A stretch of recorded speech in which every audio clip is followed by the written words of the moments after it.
Donathan Sayed. This is just an part of the text I want to send you. Just receive the acknowledge part un cuarto received and wait for the next part.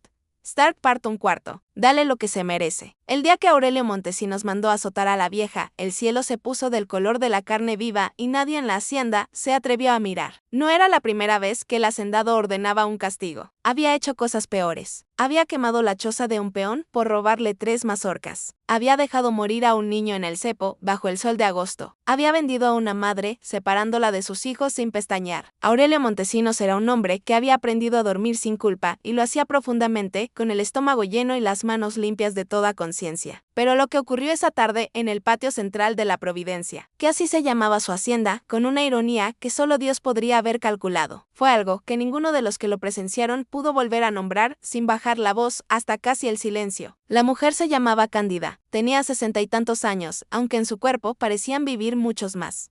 Era una de esas personas que el trabajo y el sol terminan por esculpir de una manera cruel, dejándoles la piel como cuero de tambor, los nudillos gruesos como raíces, los ojos opacos de tanto no poder llorar en público. Llevaba décadas en la hacienda. Había llegado antes de que Aurelio aprendiera a caminar, antes de que su padre, don Próculo, levantara la capilla de piedra que aún olía a incienso rancio. Nadie recordaba con exactitud cuándo había llegado Cándida, porque hay personas que simplemente siempre han estado, como los árboles viejos o las grietas en las paredes. Y a nadie se le ocurre preguntarle su historia. Esa tarde el conflicto había comenzado por algo tan pequeño que resultaba obsceno ponerlo junto a lo que vino después. Una tinaja de agua. Cándida había dejado caer una tinaja en el corredor principal mientras fregaba las losetas del pasillo. El agua se había derramado sobre los zapatos recién lustrados de Aurelio, que salía con prisa hacia la sala, donde lo esperaba el cura del pueblo para bendecir el nuevo granero. Era un hombre de detalles, Aurelio, un hombre que medía su autoridad en la distancia que los demás ponían entre él y el suelo cuando él pasaba. Y aquella mujer había mojado sus zapatos. Inútil, dijo él con esa calma que resulta más aterradora que el grito. Inútil y torpe. Cándida se había hincado de inmediato, como lo hacía siempre, como lo había hecho toda la vida, con una flexibilidad que contradecía sus años. Había agachado la cabeza y murmurado una disculpa, en ese tono apagado que tienen quienes han pedido perdón tantas veces que ya ni ellos mismos escuchan sus propias palabras. Pero algo pasó entonces. Quizá fue el cansancio, quizá fue la edad, quizá fue ese hilo invisible que a veces se rompe dentro de los seres humanos cuando han aguantado demasiado por demasiado tiempo. Cándida levantó la vista, no dijo nada, no hizo nada, solo lo miró. Y en ese mirar había algo que Aurelio Montesinos no supo descifrar en ese momento, pero que le encendió una rabia antigua e instintiva. La rabia del hombre que siente que lo están desafiando sin que nadie haya levantado una mano. La rabia del poder cuando se siente observado. Que le den 10 azotes en el patio, dijo ya caminando, sin voltearse. Que los vean todos. La hacienda entera se paralizó. No porque el castigo fuera inusual, sino porque era Cándida. Porque había algo en esa mujer que incluso los más endurecidos entre los peones respetaban con un respeto que no sabían explicar. Un respeto que se parecía más al miedo religioso que a la simple deferencia. Los más viejos se persignaron en silencio. Las mujeres metieron a los niños en las chofas. El capataz, un hombre apodado el Tuerto Reyes, que había ejecutado castigos sin temblar durante 20 años, tardó más de lo normal en desenrollar el látigo. Ataron a Cándida al poste de madera que estaba plantado en el centro del patio como una cruz sin Cristo. Le amarraron las muñecas arriba de la cabeza y le rasgaron la parte trasera de la blusa con un cuchillo. La piel que quedó expuesta era pálida de una manera que sorprendió a varios, pálida como no debería serlo la de alguien que había vivido toda su vida bajo ese sol. El Tuerto Reyes miró esa espalda un instante más de lo necesario y algo cruzó por su único ojo bueno, algo que se parecía a una duda antes de que alzara el brazo. El primer golpe sonó como una rama partiéndose. Cándida no gritó y ese silencio fue lo más perturbador de todo. El silencio de Cándida duró los 10 golpes completos. No era el silencio del música desmayo,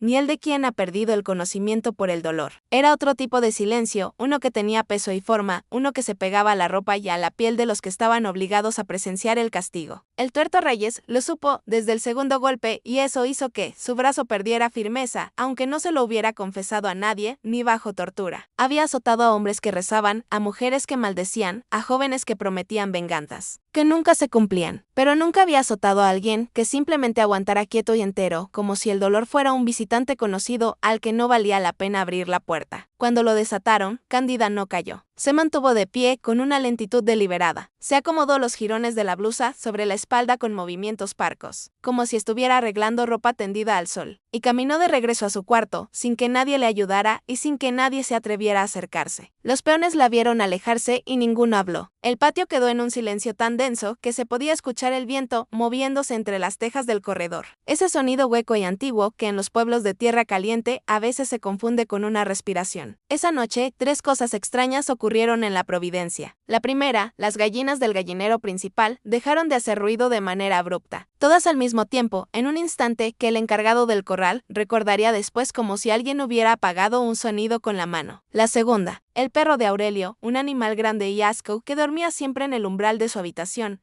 amaneció en la mañana acurrucado en el rincón más lejano de la casa, temblando sin querer comer. La tercera y la más difícil de explicar. Varias de las mujeres que trabajaban en la cocina juraron haber visto luz bajo la puerta del cuarto de Cándida durante toda la noche. Una luz que no parpadeaba como una vela, sino que brillaba fija y uniforme. Aunque Cándida no tenía lámpara y aunque por la mañana, cuando alguien se atrevió a revisar, no había dentro de ese cuarto ninguna fuente de luz que pudiera explicarlo. Aurelio no supo nada de esas 3 cosas esa noche. Cenó bien, rezó el rosario como acostumbraba, porque era un hombre devoto a su manera, con la devoción cómoda de quien usa a Dios como sello de garantía para sus propias decisiones. Y durmió sin interrupciones hasta el amanecer. Lo que sí notó al levantarse fue que algo en la hacienda había cambiado de textura. No sabría describirlo con palabras precisas, pero era como cuando el aire antes de una tormenta se vuelve más espeso, más quieto, más consciente de sí mismo. Los peones trabajaban igual que siempre, pero sin hacer ese murmullo constante de voces y pisadas que acompañaban normalmente las mañanas. La cocinera le sirvió el desayuno, sin mirarlo a los ojos, cosa que era Gyuchel. Pero esa mañana había algo más en ese gesto.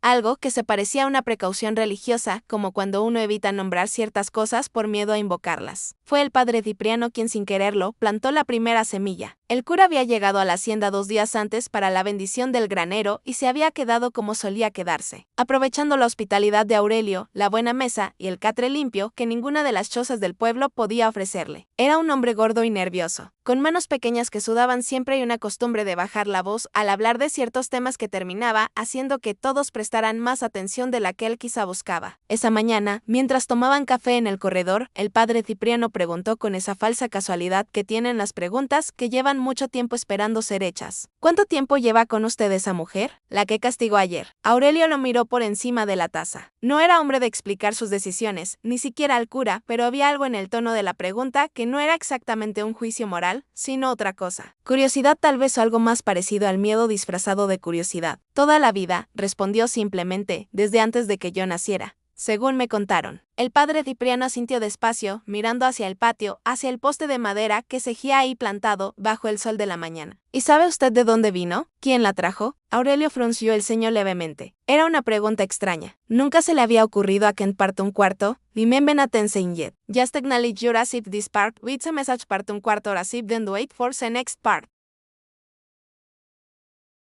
Donatan Seyed. This is just another part of the text I want to send you. Just reciben de Gnali just part 2 cuartos received and wait for the next part start part 2 cuartos Érsela. Nadie porque era ese tipo de preguntas que no se hacen sobre la gente que simplemente siempre ha estado. Como si uno se preguntara de dónde vino una pared. Mi padre la tenía antes de casarse, dijo por fin. No sé más.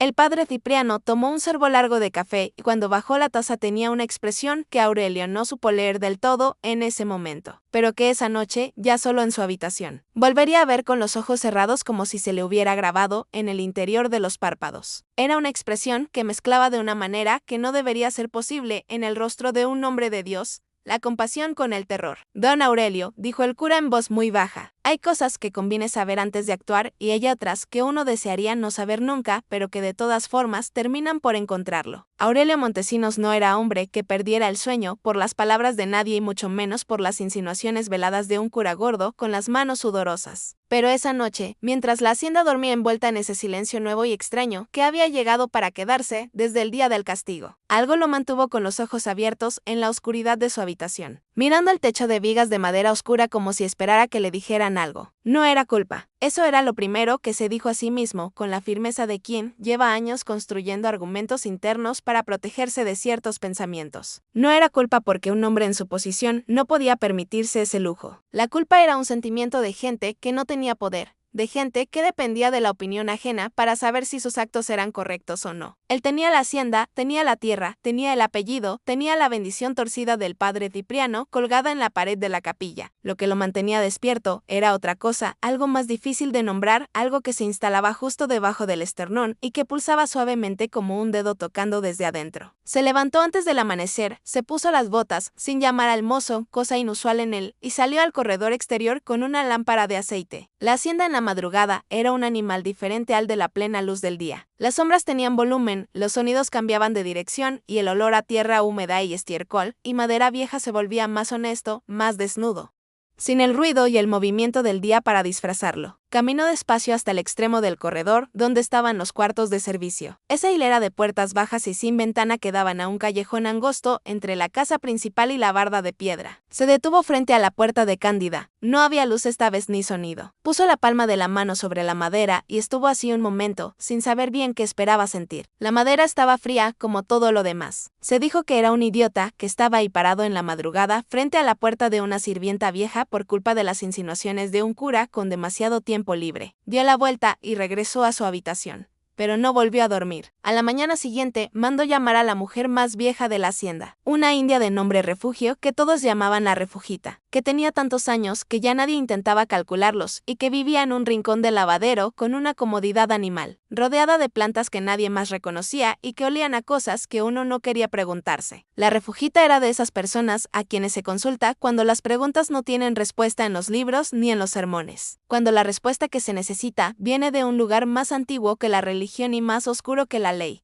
La hizo sentar frente a él en el corredor. Ella lo miró con esos ojos pequeños y aguados que parecían haber visto tantas cosas que ya no se inmutaban por ninguna. «Quiero que me hable de Cándida», dijo Aurelio sin preámbulo. «¿De dónde vino? ¿Quién era antes de estar aquí?». La Refugita no respondió de inmediato. Esa pausa duró lo suficiente para incomodar a Aurelio, que no estaba acostumbrado a que nadie se tomara tiempo antes de responderle. Luego la vieja hizo algo inesperado, se persignó despacio, con una solemnidad que no era de misa, sino de otra cosa, de esos ritos que mezclan a Cristo con algo anterior a Cristo. «Eso no me lo pregunte a mí, patrón», dijo por fin con una voz que sonaba como hojas secas arrastradas por el viento. «Eso pregúnteselo a los papeles de su padre». «¿Qué papeles?». «Los que guardó antes de morir, los que no le mostró a nadie». Aurelio sintió algo recorrerle la nuca, una sensación física concreta, como cuando alguien pasa los dedos fríos por la piel sin tocarla del todo. «Mi padre no me dejó ningún papel que yo no haya visto». La Refugita lo miró con una paciencia que era casi ofensiva. «El cajón de abajo del escritorio», dijo, «el que tiene doble fondo. Su papá me lo mostró una vez, mucho antes de que usted naciera. Me dijo que, si alguna vez alguien preguntaba por Cándida, que lo dirigiera allí». El silencio que siguió fue diferente a todos los silencios anteriores. Fue el silencio de algo que empieza a moverse, de algo que llevaba mucho tiempo quieto y que de pronto siente que ya no puede seguir siéndolo. Aurelio se levantó sin decir nada más. Entró a la casa, cruzó el pasillo. Entró al despacho que había sido de su padre y que ahora usaba él, con los mismos muebles pesados de madera oscura y el mismo crucifijo torcido sobre la puerta. Se arrodilló frente al escritorio y sacó el cajón de abajo con un jalón. Era un cajón que conocía bien, que había abierto cientos de veces. Metió la mano hasta el fondo y empujó hacia arriba como si lo guiara un instinto que no era suyo, sino heredado, y sintió como la base falsa cedía con un chasquido suave. Dentro había un sobre de papel amarillento, atado con un cordón que alguna vez había sido rojo y que el tiempo había desteñido hasta un color que no tenía nombre. Y encima del sobre, escrito con la letra apretada y vertical de su padre, había una sola línea para cuando ya no haya remedio. Las manos de Aurelio Montesinos, que nunca habían temblado al firmar una sentencia ni al ordenar un castigo, temblaron al tomar ese sobre. El papel dentro del sobre olía a tiempo muerto. Era ese olor específico que tienen los documentos que nadie ha tocado en décadas. Una mezcla de humedad contenida, tinta envejecida y algo más orgánico debajo, algo que recordaba vagamente a piel. Aurelio lo desplegó sobre el escritorio con una lentitud que no era cuidado, sino miedo disfrazado de cuidado. Y la luz de la mañana, que entraba por la ventana estrecha, cayó sobre la letra de su padre como si también ella tuviera curiosidad. No era una carta larga. Don Próculo Montesinos había sido un hombre de pocas palabras escritas. Igual que su hijo, con la misma convicción de que los hombres de verdad no explican. No justifican, no se confiesan ante nadie, excepto ante Dios y aún así con cierta reserva. Pero lo que estaba escrito en ese papel era suficiente, era más que suficiente. Era de esas cosas que cuando se leen por primera vez, el cerebro intenta rechazarlas, devolverlas, tratarlas como si fueran palabras en un idioma desconocido. Porque aceptarlas significa que todo lo que uno ha construido sobre sí mismo empieza a moverse bajo los pies como tierra en temblor. Las primeras líneas eran secas y formales, con esa frialdad notarial que tienen los hombres que aprendieron a distanciarse emocionalmente de sus propios actos, poniéndoles el lenguaje correcto encima. Hablaban de una fecha, de un lugar, de una transacción, pero no era una transacción de tierra ni de ganado. Era la descripción de cómo don Próculo Montesinos, siendo joven y recién llegado a la región desde el norte, había encontrado en las afueras de un pueblo que ya ni existía en los mapas actuales a una mujer que cargaba a un niño recién nacido sola, en medio de un camino de terracería que el monte se estaba tragando despacio. La mujer estaba enferma, no de una enfermedad que tuviera nombre conocido, sino de ese tipo de enfermedad que viene de adentro hacia afuera, que nace del agotamiento total del cuerpo y del espíritu juntos, y que en esa época y en esos lugares solía terminar de una sola manera. Don Próculo había hecho lo que pocos hombres de su condición habrían hecho. Le había subido a la carreta, había llevado a la mujer y al niño hasta la hacienda que entonces apenas estaba construyendo. Había mandado llamar al médico del pueblo y había esperado. La mujer sobrevivió, el niño también. Aquí la letra de don Próculo cambiaba ligeramente, se hacía más estrecha, como si la mano que escribía estuviera apretando más fuerte el lápiz. Y lo que venía después era lo que Aurelio leyó 3 veces porque la primera no lo entendió, la segunda no lo quiso entender y la tercera no tuvo más remedio. La mujer, escribía su padre, no era una desconocida en el sentido en que uno espera que sean desconocidos los que uno recoge en los caminos. Era la hija de un and part 2/4, remember attention yet. Just acknowledge your receipt this part with a message part 2/4 receipt then wait for the next part.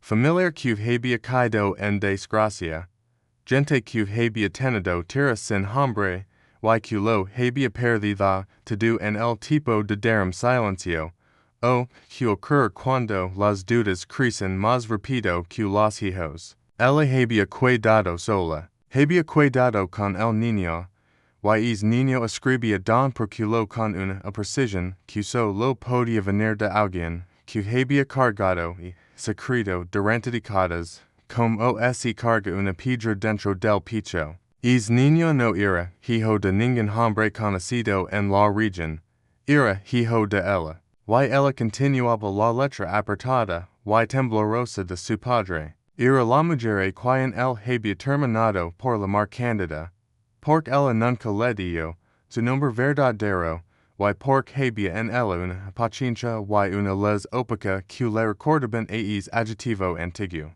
Aurelio apartó el papel. Así quedó mirando el crucifijo torcido sobre la puerta, durante un tiempo que no supo medir. Fuera, la hacienda seguía funcionando con el ritmo mecánico que tienen. Los lugares donde el trabajo no se detiene por nada, donde los cuerpos siguen moviéndose aunque las mentes estén en otro lado. Se escuchaban pasos en el corredor. Voces lejanas. El sonido del agua cayendo en la fuente del patio. Sonidos normales. Sonidos de un mundo que todavía no sabía lo que él acababa de leer. El niño, según el papel de su padre, había sido criado en la hacienda. Había crecido entre esas paredes. Don Próculo lo había educado. Lo había vestido.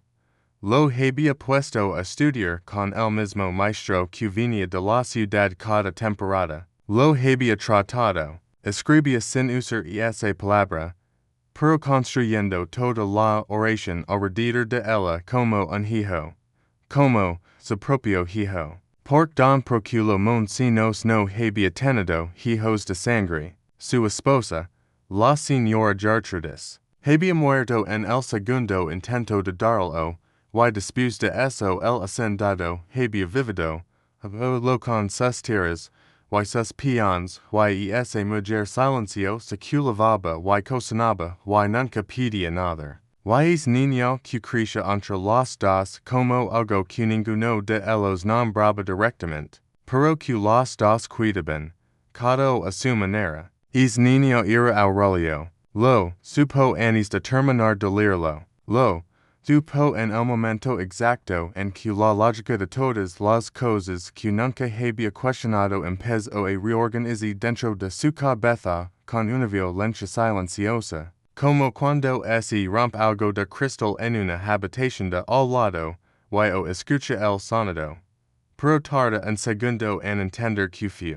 Candida no era una servienta que había legado antes de que él naciera. Candida había legado cargándolo. Candida había legado, siendo, su madre verdadera, de sangre y de parto, y de es dolor que las mujeres cargan en el cuerpo durante meses antes de entregárselo al mundo. Y él, Aurelio Moncinos, dueño de la providencia, hombre que formaba sentencias y ordenaba castigos y dormía sin culpa, había mandado atar a esa mujer al post del patio, y había escuchado el sonido del latigo sobre su espalda desde la comodidad de su corredor.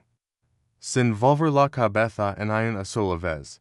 Se levantó de la silla con tanta brusquedad que estacao hacia atrás y golpeó el suelo con un estruendo que resonó por todo el pasillo. Salió del despacho, camino rápido, demasiado rápido, para un hombre que no quería que nadie notara que algo había cambiado. Aunque todo había cambiado. Aunque nada volvería a ser lo que había sido esa mañana antes de abrir que John llegó al calling de las cuartas de servicio, y se plantó frente a la puerta de Candida. Toca. Fue la primera vez en su vida que toca esa puerta en lugar de abrirla directamente. No hubo respuesta. Empujó la puerta y entró. El cuarto era pequeño, como siempre lo había sido.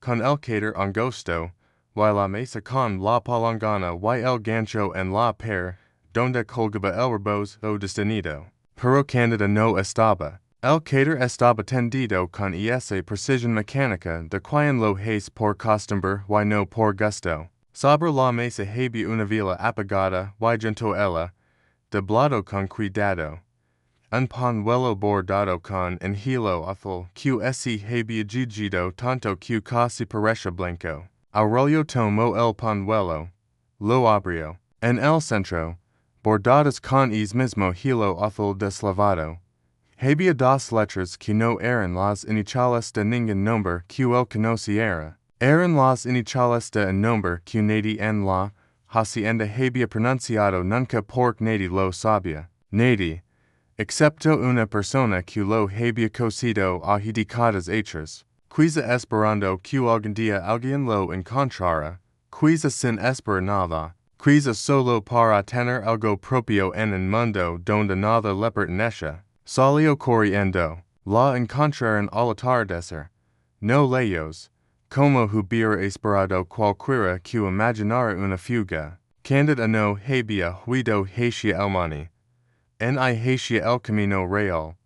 En hacia ninguno de esos destinos que asocia con quien escapa de algo. Estaba sentada en el borde de la acequia que corría detrás de la capilla, con los pies descalzos dentro del agua y las manos sobre las rodillas, mirando el movimiento del agua con esa quietud que ya no sorprendía a nadie, pero que seguía siendo difícil de sostener con la mirada. El atardecer la bagaba de anar año sucio que hacia que todo parecer estar ardiendo sin llamas. Y el sonido del agua contra las piedras era lo único que se escuchaba porque los pajaros también esa tarde habían decidido calarse. Aurelio llegó antes que cualquier otro. Había recorrido hacienda entera con el paso apresurado que intentaba no convertirse en carrera, preguntando sin preguntar, mirando sin mirar directamente, hasta que uno de los niños del lavadero denalo hacia atrás de la capilla con un dedo pequeño, y sin decir nada, como si supiera que las palabras soberban. Se detuvo os metros de ella. Nunca en su vida adulta había tenido que pensar como acercarse una persona. Era un hombre al que las personas se acercaban o del que se alejaban, pero siempre por decisión de los demás y nunca por iniciativa propia. Ahora estaba parado en la tierra hameda junto a la acequia, sin saber don poner las manos en y como abrir la boca, con el pañuelo bordado apretado dentro del puño, como si fuera lo único que lo lava al suelo. Candida, Dio, y su propia voz leso no extraga, más delgada de lo que recordaba. Ella no se volteó de inmediato. Siguió mirando el agua en momento más. Es momento exacto que duró, lo suficiente para que Aurelio entendiera que ella no estaba ignorándolo, sino terminando algo. Tirando algún pensamiento interior que merece su propio final antes de que comenzara lo que venía. Luego se volteó y lo miró. Y Aurelio Montesinos, por primera vez en muchos ecos no pudo sostener la mirada de otra persona. Yo leo los papeles de ella. No era una pregunta. Era la constatación tranquila de algo que había esperado durante tanto tiempo que ya no tenía urgencia. ¿Por qué no me dices nada? La pregunta salió antes de que pudiera construir la mejor. Antes de que pudiera dar la forma de algo más digno. Y sonó exactamente como lo que era. El grito pequeño de un hombre que acaba de descubrir que el piso sobre el que ha caminado toda su vida era distinto de lo que creía. Candida inclinó la cabeza levemente hacia un lado. En su rostro no había triunfo en amargura en ninguna de las emociones que Aurelio habría entendido. Había algo más difícil de leer. Algo que con el tiempo, mucho después, él terminaría por reconocer como una forma de amor tan vieja y tan golpeada que ya no se parece al amor de los cuadros en el de los sermones, sino otra cosa completamente. Algo que so breve precisamente porque aprendió, no mostrarse. Desert que Aurelio dio, y fue la primera vez que lo llamó por su nombre en lugar de patrón y es solo cambio tuvo el efecto de un golpe físico. Desert que era tu madre mientras te eras el dueño, y yo era la sirvienta. Quien me iba a creer, te me habrías creído. El silencio que siguió tenía la textura de una herida. No, pensó Aurelio, no la habría creído, la habría mandado castigar por atrevida, por loca, por presumida. La habría mandado castigar exactamente como la había mandado castigar por mover sus zapatos. Con esa tranquilidad terrible de quien nunca ha necesitado cuestionarse a sí mismo porque el mundo entero ha estado organizado para que no tenga que hacerlo. Se arrodilló en la tierra hameda frente a ella. Fue un movimiento que su cuerpo hizo antes de que su mente lo aprobara. Algo que venía en lugar más profundo que la voluntad o el orgullo. De sitio donde viven las cosas que os antes de aprender a ser lo que el mundo le exige. Se arrodilló y bajó la cabeza, y no dio nada, porque no había nada, la que decir que no fuera ridículo frente a la enormidad de lo que había ocurrido. Frente a los ecos de silencio de esa mujer. Frente a los golpes de latigo sobre la espalda de su propia madre mientras él miraba hacia otro lado. Candida no lo toca de inmediato. Lo dejó estar arrodillado en momento. No por crueldad, sino porque es momento era necesario. Porque había cosas que necesitaban su propio peso y su propio tiempo. Para volverse reales. Luego despacio, levantó una mano y la puso sobre la cabeza de Aurelio con una suavidad que contradecía todo lo que su cuerpo había vivido en esa hacienda. Con la suavidad específica de alguien que ha guardado ese gesto durante décadas, esperando el momento o resignándose a que nunca llegara. Ya dijo simplemente una sola palabra, la misma que se le dice a los niños cuando lloran sin poder parar. Los peones que habían seguido a Aurelio desde lejos y que se habían detenido a prudente distancia, vieron esa escena sin entenderla del todo, pero sintiéndola de una manera que ninguno supo describir. Después vieron al hacendado arrodillado en el barro, con la cabeza inclinada y a la vieja Cándida con la mano sobre su cabeza y el atardecer encendiéndolo. Todo de ese naranja que parecía fuego sin consumir nada y el sonido del agua corriendo por la acequia como si el mundo siguiera girando, con una indiferencia perfecta. El padre Cipriano, que también había llegado, se persignó en silencio y no dijo nada. Era la primera vez en muchos años que el cura no tenía palabras para una situación, y en ese silencio había algo que se parecía más a la honestidad que cualquier sermón que hubiera dado en su vida. Lo que ocurrió después en la Providencia no se puede contar en pocas palabras porque las consecuencias reales de los actos no terminan nunca de manera limpia como en las historias que uno prefiere. Aurelio no se convirtió en un hombre diferente de la noche a la mañana porque los hombres no funcionan así, porque el poder no se suelta fácilmente aunque uno quiera, porque hay estructuras que están tan metidas en los huesos que arrancarlas duele de una manera que muchos prefieren no empezar. Pero sí cambió algunas cosas. Le dio a Cándida el cuarto grande que daba al jardín, el que tenía ventana y luz de mañana. Dejó de llamarla por su nombre de sirvienta y empezó a llamarla torpemente al principio, con la incomodidad de quien practica un idioma nuevo, con un título que ninguno de los dos pronunció igual durante meses hasta que encontraron la forma que les cabía a los dos. Cándida vivió 4 años más. No fueron años fáciles ni felices de manera simple, porque la felicidad simple no existe para la gente que ha cargado demasiado durante demasiado tiempo. Pero hubo momentos. Hubo tardes en el corredor con café, hubo silencios que ya no pesaban igual. Hubo 1 o 2 veces en que Aurelio escuchó a esa mujer reírse de verdad con una risa que él no sabía que existía porque nunca la había escuchado y que sonaba sorprendentemente joven, como si viviera guardada en algún lugar adentro, donde los años y los látigos y el silencio no habían podido llegar del todo. Cuando Cándida murió, murió en la cama grande, con la ventana abierta y el olor del jardín entrando despacio. Aurelio estuvo presente. Fue la primera muerte que presenció sin la distancia cómoda del poder. La primera que sintió en el pecho como se supone que deben sentirse las pérdidas, como algo que se lleva una parte de uno y no avisa cuándo ni cuánto. La enterraron en el cementerio del pueblo, no en el rincón sin nombre, donde se enterraba a los peones, sino en la parte de adelante con una lápida de piedra que Aurelio mandó tallar él mismo. En ella no puso ningún título ni ninguna fecha, solo el nombre verdadero que había encontrado bordado en el pañuelo azul deslavado. Ese nombre que nadie había pronunciado en décadas y que ahora quedaba grabado en piedra para que el tiempo lo leyera aunque los hombres olvidaran. Y debajo una sola línea que el mismo Aurelio dictó y que el tallador copió sin entender del todo,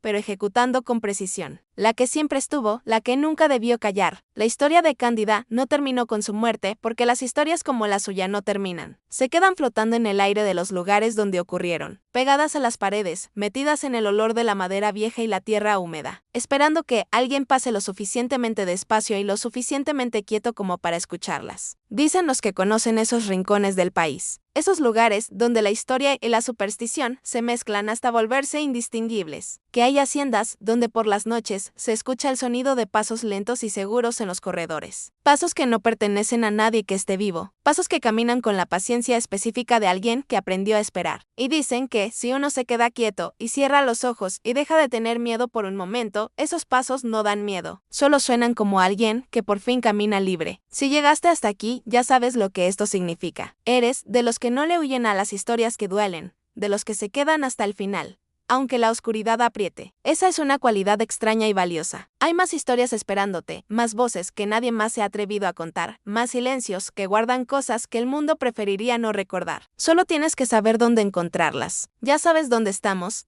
Ok.